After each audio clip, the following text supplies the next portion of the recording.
손님분들을 저는 대하는 갤러리 입장에서 질문을 많이 받은 것들을 좀 질문을 좀 드려봐도 괜찮으실까요? 네네. 첫 번째가 선생님께서 작가로서 하게 되신 계기가 되게 궁금했어요. 제가 1941년생인데 그때 한국은 일본 식민지고 그때 이제 부산 초량에서 우리 아버지가 신접 살림을 했어요. 우리 아버지가 이제 일본 미나카이라는 한자로 삼중점이라고 쓰는 백화점 지배인을 하셨대나? 그런데 이 잘 나가시던 우리 아버지가 2차 대전이 끝나고 1945년에 끝나고 대구로 갔어요. 그때는 한국에서 제일 큰 정치 세력이 조선공산당이에요. 그때 합법적인 정당이에요. 그 사람들이 이제 매일 정치적인 뭘 할 때 그 주변에서 엄청난 이제 그 정치적인 소용돌이가 해방 후에 생겼는데 어느 날 공산당이 이제 불법화가 딱 됐다고. 그러니까 지하로 숨잖아요. 그러면 이제 우리 집에는 현풍, 창녕, 성주 쪽에 좌익 운동하던 사람들이 대구 시내 우리 큰 집을 가지고 있으니까 우리 집에 와서 모이고 했는데 밤에 몰래 왔다 갔다 접선하고 형사들이 우리 집을 습격을 오는 거예요. 그러니까 제 어릴 때 기억은 초등학교 들어가기 전에 맨날 집에 낯선 사람이 오면 우리 어머니가 이렇게 이상한 표정을 짓는데 그게 형사들이에요, 형사들. 그러니까 제가 학교 이화여고 선생을 총각 때 하고 있는데 어느 날 교장이 불러요. 선생님 외국 나가실 계획이 없어요. 그래서 왜요? 그랬더니 6개월에 한 번씩 곽훈 선생님 동정보고를 기관장이 해야 되는데 그러니까 우리 아버지는요 동생 하나가 총살을 되고 사촌, 육촌, 팔촌 아버지 쪽으로는 처가도 그렇고 청도 외가 쪽도 그렇고 좌익이 너무 많은 거야. 제가요 출신 배경이 지독하게 나쁜 사람이에요. 한국에서는 어떻게 할 수가 없어. 이제 그런 배경 속에 공무원이 될 수도 없고 인생 한 번 사는데 좀 크게 뭐 하는 게 예술가더라 뭐 이런 이제 그런 생각이 들어서 이제 시를 쓰고 그림을 그리고 그 그림이라는 게 유치하기 짝이 없는 거지 뭐. 그때 쓰는 시도 두 번 다시 읽고 싶지 않을 정도로 유치해. 그래서 기록으로 남기고 싶은 글이 아니에요. 이제 같이 글 쓰던 사람 중에는 지용원이라는 조동일하고 같이 그림 그리고 시집을 내고 그랬어요. 미술대학 1학년 입학했는데 괴상망측 하는 놈이 한 놈 들어왔어. 그렇게 하고 의사소통이 됐어요. 그러면 저를 좋아하고 저는 걔를 별로 안 좋아했는데 그 사람이 김지아예요. 미술대학 미학과로 입학을 했는데 김영일이에요. 그때는 인생의 첫 개인전을 할 때 김지아는 축전을 보내왔어. 뭐라고 쓰는가 하면 때려 부셔라. 철저하게 때려 부셔라. 김영일. 걔 피 속에 뭐나 내 피 속에 뭐나 일맥상통한 점이 있는 것 같아요. 제가 그림 그리고 뭐 하면 한국 기성화단에 반발을 해라 뭐 이렇게 격려해 주는 사람이 많았어. 그래서 국전에는 한 번도 안 내고 나중에 선생이 돼가지고 집안에 출신 배경이 나쁘니까 외국을 나가야 되겠다.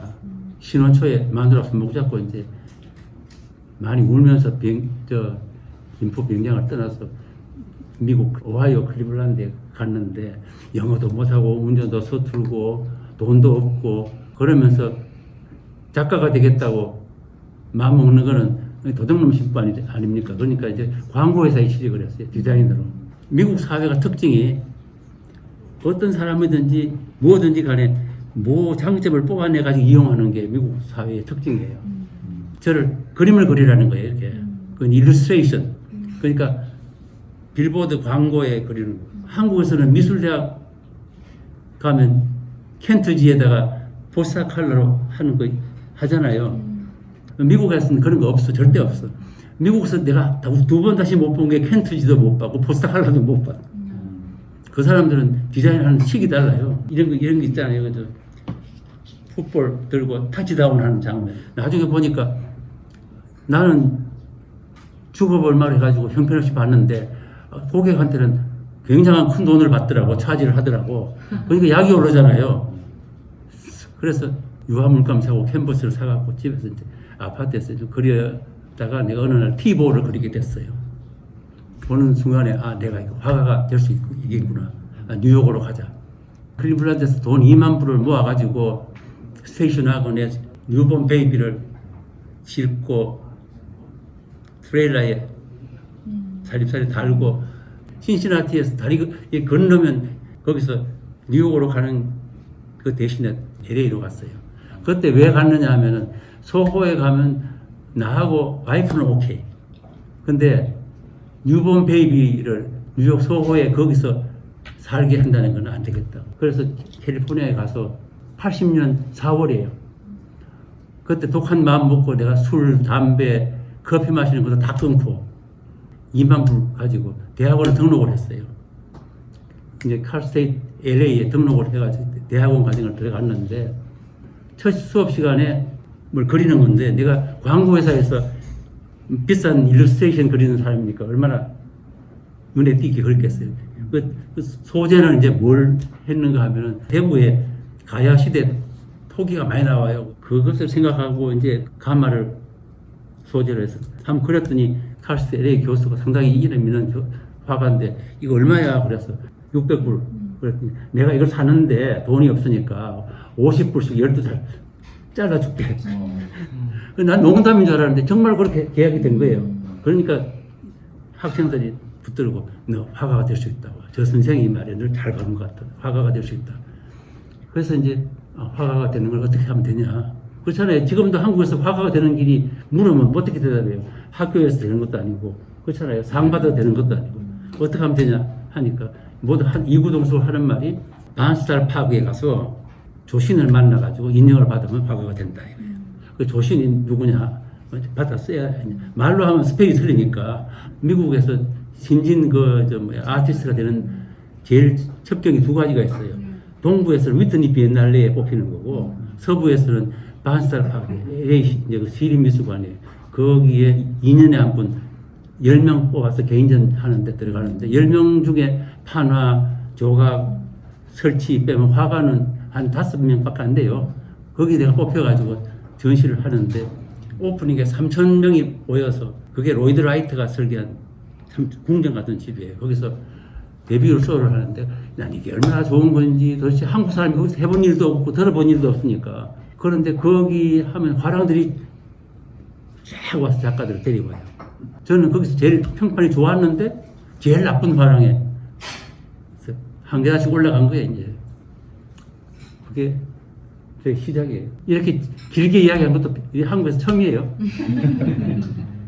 선생님 작품들의 어떻게 보면 시리즈라고 불릴 수 있는 것들이 되게 많은 것 같아요. 그 여러 시리즈를 뭐 하나하나 다 설명해 주시면 저희 감사하겠죠. 네. 제가 미국 처음 가서 화가가 되겠다 했을 때 내가 그럼 뭘 그려야 될 거냐.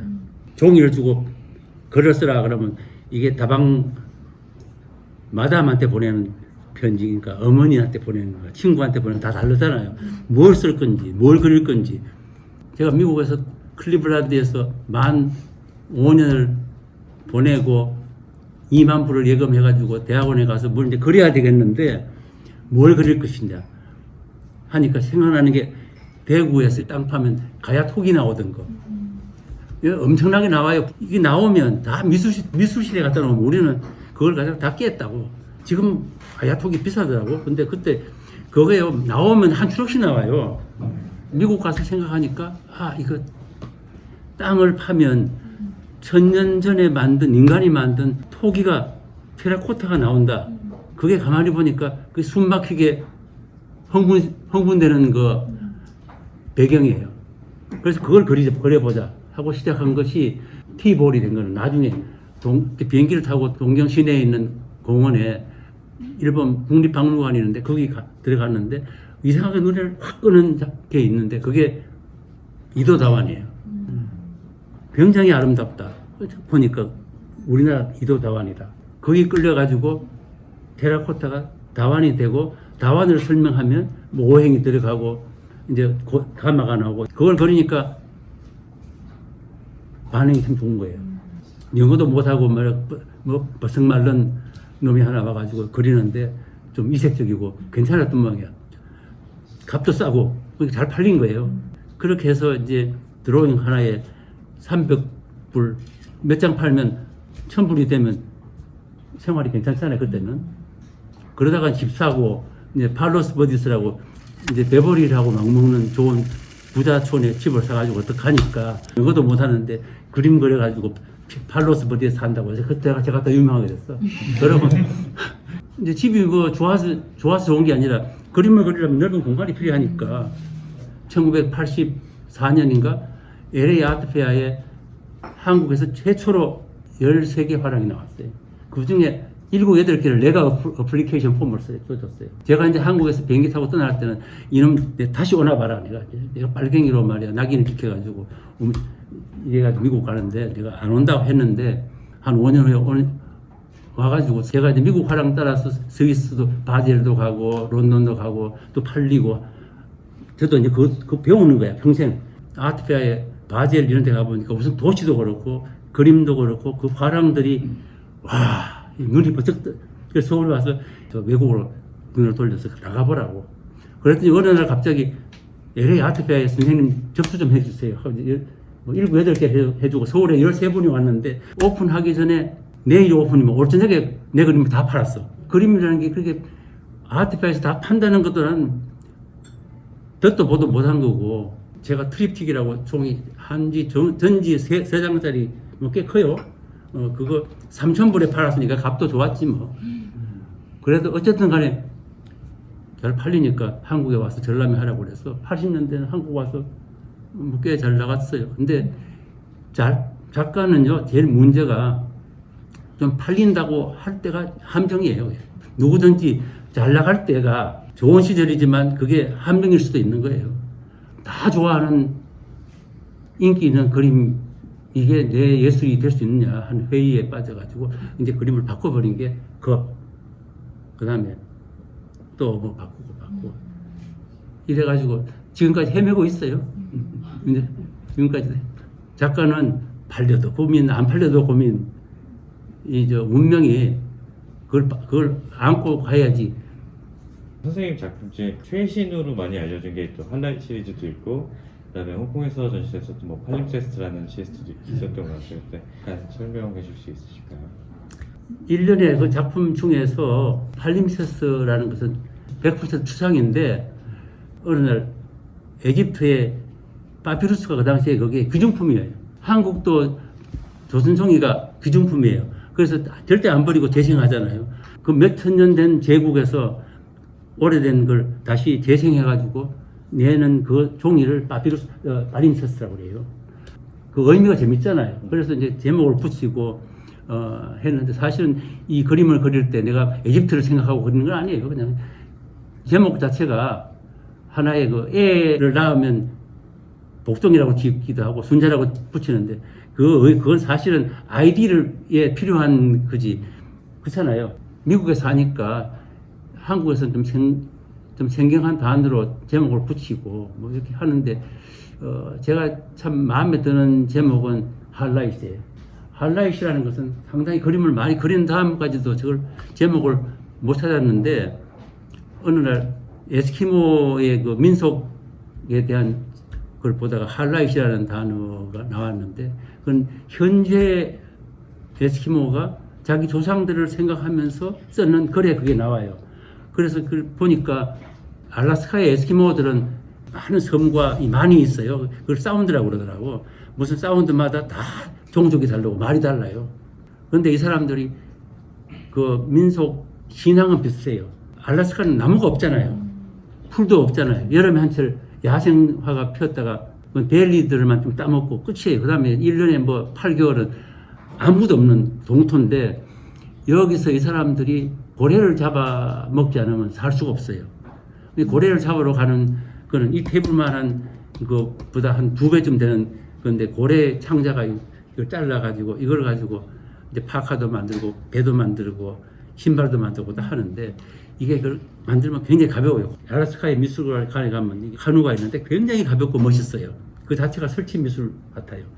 이걸 갖고 가서 타고 일주일 열흘 나가서 고래를 잡아가지고 오면 자기들이 겨울 지날 때까지 양식이 되고 종족이 사는데 이걸 못 잡으면 다 굶어 죽는 거예요, 이 사람들은.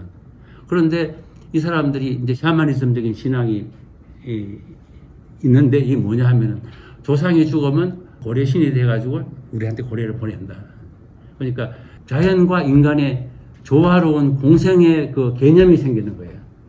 총을 가지고 백인들이 뭐 덜소 쏴 죽이는 거 헌팅이 아니고 그거는 예술적인 소재가 되기는 뭐 하잖아요. 근데 이 망망대해의 얼음 바다에 내 권속이 타고 나가서 일주일, 2주일 동안 헤매고 고래를 하나 잡아오면 조상이 보내는 이것 때문에 우리가 산다. 남자들이 뭐 형제가 삼촌, 뭐 이모부, 고모부 가잖아요. 그러면 여자들은 집에서 그걸 맞이할 의식을 갖춰요. 그래서 이걸 가지고 와서 다 나누어서 공동체로 하는데 고래를 잡아먹지만은 숭배하고 존중하는 게 있어요. 알래스카가 굉장히 넓은데 다 가볼 수 없고 알래스카가 한국의 넓이의 18배예요. 남북 한에 합친 거예요. 그렇게 큰 대륙인데 거기에 인구는 알래스카 원주민 한 40만, 외래인 한 20만, 60만이 다예요. 그 사람들 중에 북극 가까운 데서 이제 고래 잡는 이누이트들이 있는데 그 사람들도 지금은 이제 전기 모터보트 타고 총 가지고 고래를 잡는데 내 그림에 나오는 거는 이미 고전이에요. 고전. 지금은 그런 신이 없어. 모터보트에 고래 잡는 거를 그리면 예술적이지 않잖아요. 예. 그래서 제가 나름대로 이미지네이션을 해가지고 이제 할라이트라는 연작을 하고 있습니다. 지금도 좀 형편이 되면 알래스카에 가서 한 6개월 거기서 작품만 좀 하고. 근데 어떤 데는 가면요 고래뼈가 산더미처럼 바다에 늘려 있어요. 자연적으로. 그리고 그 추우니까 안 썩는다고. 그리고 바다 소금을 먹어서 고래뼈가 굉장히 무거워요. 그리고 대체로 보면 이게 어느 부분인지는 몰라요. 우리가 소, 돼지는 뭐 이거는 뭐 갈비뼈다 뭐 정강이뼈다 하는데 고래는 알 수가 없어요. 제가 뉴욕에서 전람회 할 때 해놓으면 사람들이 이게 어느 부분인지 모르겠다고. 그래서 고래뼈가 몇 개 또 무거우니까 다 가져올 수도 없고 몇 개 갖다가 자꾸 설치하는 데 쓰던 것이 이 이야기를 해야 되겠어요. 제가 경주를 자주 가요. 경주박물관을 갔다가 방구대를 갔는데 거기 가니까 7,000년, 8,000년 전에 태화강에서 고래 잡던 우리 조상의 그 안각화를 보고 이러면 나도 그려보자. 그전에는 그 오브제로 고래뼈를 설치해 썼었는데 고래를 본격적으로 그리기 시작한 거는 우리 조상도 고래를 잡았다. 그러니까 내가 이제 그려보자 하고 드로잉부터. 그러니까 고래는 제가 솔직한 말로 고래를 본 일도 없고 고래가 볼 수 있는 게 아니에요. 굉장히 큰 걸 잡아다 얹혀놓으면 이게 퍼지고 앉아버리면 이 고래 모양이 없어지잖아요. 그 다음에 배를 타고 고래 잡는 걸 가본 일도 없고 순전히 상상으로 고래를 만드니까 드로잉을 많이 해야 돼요. 내가.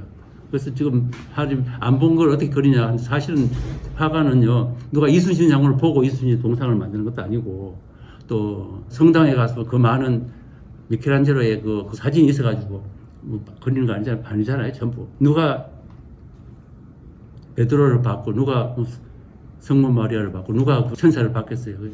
화가는 그 상상으로 현실을 만드는 거예요. 그래서 지금 그 작업에 몰두하고 있습니다. 대답이 됐어요? 감사합니다. 저희 준비한 시간이 이제 다 끝나서 제가 선생님께는 인사를 드려야 될 것 같습니다.